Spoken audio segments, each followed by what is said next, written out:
नमस्कार, हेलो, जय हिंद, जय भारतवर्ष मित्रों। मैं आपका मित्र करिकाल। हर हर महादेव।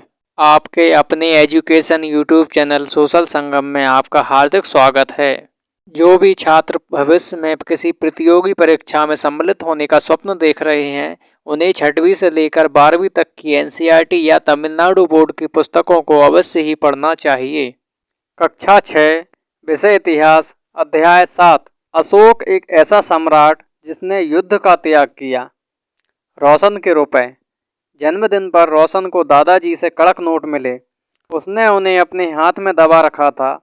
उसे एक नया सीडी खरीदने का बहुत मन था, लेकिन साथ ही वह बिल्कुल नए कड़क नोटों को देखना और छूकर महसूस करना चाहती थी। तभी उसने पाया कि सभी नोटों में दाहिनी तरफ गांधी जी का मुस्कुराता चेहरा बना हुआ था और बाईं तरफ छोटे छोटे शेर चित्रित थे। उसने सोचा, आखिर यहाँ शेर क्यों बने हुए हैं? एक बहुत बड़ा राज्य, एक साम्राज्य। हम जिन शेरों के चित्र रुपए पैसों पर देखते हैं, उनका एक लंबा इतिहास है। उन्हें पत्थरों पर काटकर बनाया गया और फिर उन्हें सारनाथ में एक विशाल स्तंभ पर स्थापित किया गया था। इस विषय में आपने अध्याय 6 में पढ़ा है। इतिहास के महानतम राजाओं में से एक अशोक के निर्देश पर इसके जैसे कई स्तंभों और पत्थरों पर अभिलेख उत्कीर्ण किए गए। इसके पहले कि हम यह जानें कि इन अभिलेखों में क्या लिखा है, यह समझने की कोशिश करें कि उनके राज्य को साम्राज्य क्यों कहा जाता है। अशोक जिस साम्राज्य पर शासन करते थे, उसकी स्थापना उनके दादा चंद्रगुप्त मौर्य ने लगभग 2300 वर्ष पहले की थी। चाणक्य या कौटिल्य नाम के एक बुद्धिमान व्यक्ति ने चंद्रगुप्त की सहायता की थी। चाणक्य के कई विचार हमें अर्थशास्त्र नामक किताब में मिलते हैं। साम्राज्य में बहुत से नगर थे। आप मानचित्र में देख सकते हैं, उन्हें काले बिंदुओं से दिखाया गया है एवं अभिलेखों को लाल बिंदुओं से दिखाया गया है। इनमें साम्राज्य की राजधानी पाटलिपुत्र, उज्जैन और तक्षशिला जैसे नगर प्रमुख थे। तक्षशिला उत्तर पश्चिम और मध्य एशिया आने जाने का मार्ग था। दूसरी तरफ उज्जैन उत्तरी भारत से दक्षिणी भारत जाने वाले रास्ते में पड़ता था। संभवतः नगरों में व्यापारी, सरकारी अधिकारी और शिल्पकार रहा करते थे। साम्राज्य के बहुत बड़े क्षेत्रों में किसानों और पशुपालकों के गांव बसे हुए थे। मध्य भारत जैसे इलाकों में ज़्यादातर हिस्सा जंगलों से भरा हुआ था। वहां पर लोग फल फूल का संग्रहण और जानवरों का शिकार करके जीविका चलाते थे। साम्राज्य के अलग अलग इलाकों में लोग भिन्न भिन्न भाषाएं बोलते थे। वे लोग शायद अलग अलग प्रकार का भोजन करते थे और यहाँ तक कि अलग अलग किस्म की पोशाक भी पहनते थे। राज्य साम्राज्य से कैसे भिन्न है? चूँकि साम्राज्य राज्यों से बड़े होते हैं और उनकी रक्षा के लिए बड़ी सेनाओं की आवश्यकता होती है, इसलिए सम्राटों को राजाओं की तुलना में ज़्यादा संसाधनों की आवश्यकता होती है। इसी कारण उन्हें बड़ी संख्या में कर इकट्ठा करने वाले अधिकारियों की आवश्यकता होती है। जिन जगहों पर अशोक के शिलालेख मिले हैं, उन्हें लाल बिंदुओं से दिखाया गया है। ये सारे इलाके साम्राज्य के भीतर थे। उन देशों के नाम बताइए जहां अशोक के अभिलेख मिले हैं। साथ ही यह भी बताइए कि भारतवर्ष के कौन से राज्य मौर्य साम्राज्य से बाहर थे।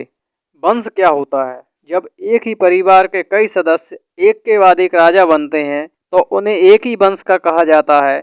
मौर्य वंश में 3 महत्वपूर्ण राजा हुए, चंद्रगुप्त, उनका पुत्र बिंदुसार और बिंदुसार का पुत्र अशोक। साम्राज्य का प्रशासन। चूंकि मौर्य साम्राज्य बहुत बड़ा था, इसलिए अलग अलग हिस्सों पर अलग अलग ढंग से शासन किया जाता था। पाटलिपुत्र और उसके आसपास के इलाकों पर सम्राट का सीधा नियंत्रण था। इसका मतलब यह हुआ कि इस इलाके के गांव और शहरों के किसानों, पशुपालकों, शिल्पकारों और व्यापारियों से कर इकट्ठा करने के लिए राजा अधिकारियों की नियुक्ति करता था। जो राजा के आदेशों का उल्लंघन करते थे, अधिकारी उनको सजा भी देते थे। इनमें से कई अधिकारियों को वेतन भी दिया जाता था। संदेशवाहक एक जगह से दूसरी जगह घूमते रहते थे और राजा के जासूस अधिकारियों के कार्यकलाप पर नजर रखते थे। इन सब के ऊपर सम्राट था, जो राज परिवार और वरिष्ठ मंत्रियों की सहायता से सब पर नियंत्रण रखता था। मौर्य साम्राज्य के भीतर कई छोटे क्षेत्र या प्रांत थे। इन पर तक्षशिला या उज्जैन जैसी प्रांतीय राजधानियों से शासन किया जाता था। कुछ हद तक पाटलिपुत्र से इन क्षेत्रों पर नियंत्रण रखा जाता था और अक्सर राजकुमारों को वहां का राज्यपाल बनाकर भेजा जाता था। लेकिन ऐसा लगता है कि इन जगहों पर स्थानीय परंपराओं और नियमों को ही माना जाता था। प्रादेशिक केंद्रों के बीच विस्तृत क्षेत्र थे। इनके इलाकों में मौर्य शासक सिर्फ मार्गों और नदियों पर नियंत्रण रखने की कोशिश करते थे, जो कि आवागमन के लिए महत्वपूर्ण थे। यहाँ से उन्हें जो भी संसाधन कर और भेंट के रूप में मिलते थे, उसे इकट्ठा किया जाता था। उदाहरण के लिए अर्थशास्त्र में यह लिखा है कि उत्तर पश्चिम कंबल के लिए और दक्षिण भारत सोने और कीमती पत्थरों के लिए प्रसिद्ध था। संभव है कि संसाधन नजराने के रूप में इकट्ठे किए जाते थे और अंत में जंगल वाले इलाके आते थे। वहां रहने वाले लोग काफ़ी हद तक स्वतंत्र थे। उनसे यह उम्मीद की जाती थी कि वे मौर्य पदाधिकारियों को हाथी, लकड़ी, मधु और मोम जैसी चीज़ें लाकर दें। ये नजराना क्या होता है? जहाँ कर नियमित ढंग से इकट्ठे किए जाते थे, वहीं नजराना अनियमित रूप से जब भी संभव हो इकट्ठा किया जाता था। ऐसे नजराने विविध पदार्थों के रूप में प्रायः ऐसे लोगों से लिए जाते थे जो स्वेच्छा से इसे देते थे। राजधानी में सम्राट मेगास्थनीज चंद्रगुप्त के दरबार में पश्चिम एशिया के यूनानी राजा सेल्यूकस निकेटर का राजदूत था। मेगास्थनीज ने जो कुछ देखा उसका विवरण दिया। यहाँ हम उसके विवरण का एक अंश दे रहे हैं। सम्राट का जनता के सामने आने के अवसरों पर शोभा यात्रा के रूप में जश्न मनाया जाता है। उन्हें एक सोने की पालकी में ले जाया जाता है। उनके अंगरक्षक सोने और चांदी से अलंकृत हाथियों पर सवार रहते हैं। कुछ अंगरक्षक पेड़ों को लेकर चलते हैं। इन पेड़ों पर प्रशिक्षित तोतों का एक झुंड रहता है जो सम्राट के सिर के चारों तरफ चक्कर लगाता रहता है। वे हमेशा इस बात से डरे रहते हैं कि कहीं कोई उनकी हत्या करने की कोशिश न करे। उनके खाना खाने से पहले खास नौकर उस खाने को चखते हैं। वे लगातार 2 रात एक ही कमरे में नहीं सोते थे। और पाटलिपुत्र के बारे में, यह एक विशाल और खूबसूरत नगर है। यह एक विशाल प्राचीर से घिरा है जिसमें 570 बुर्ज और 64 द्वार हैं।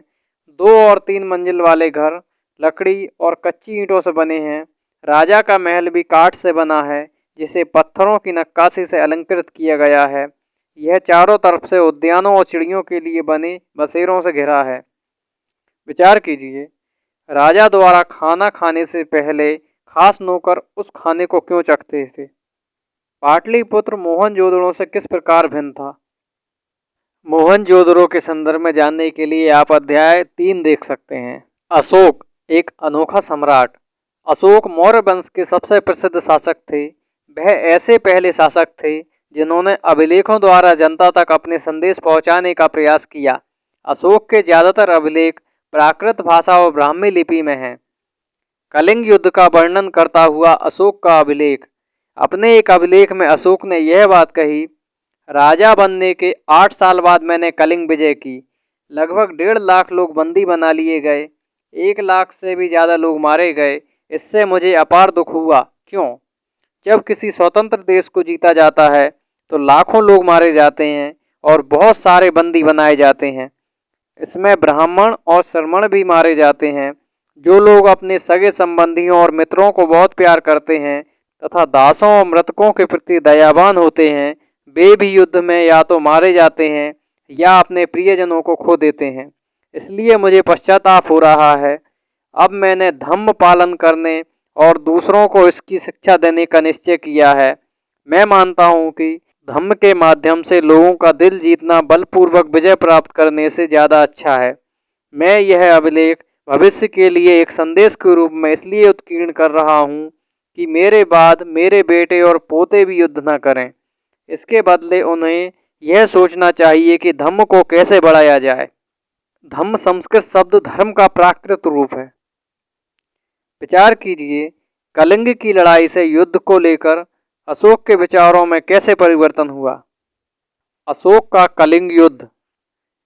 कलिंग तटवर्ती उड़ीसा का प्राचीन नाम है, मानचित्र में आप देख सकते हैं। अशोक ने कलिंग को जीतने के लिए एक युद्ध लड़ा, लेकिन युद्ध जनित हिंसा और खून खराबा देखकर उन्हें युद्ध से वितृष्णा हो गई। उन्होंने निर्णय लिया कि वे भविष्य में कभी युद्ध नहीं करेंगे। अशोक का धम्म क्या था? अशोक के धम्म में किसी देवता की पूजा अथवा किसी कर्मकांड की आवश्यकता नहीं थी। उन्हें लगता था कि जैसे पिता अपने बच्चों को अच्छे व्यवहार की शिक्षा देते हैं, वैसे ही यह उनका कर्तव्य था कि अपनी प्रजा को निर्देश दें।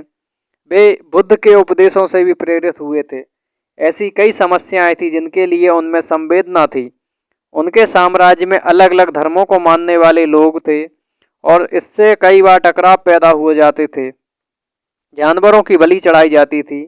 दासों और नौकरों के लिए क्रूर व्यवहार किया जाता था। इनके अलावा परिवार में या पड़ोसियों के बीच भी झगड़े होते रहते थे।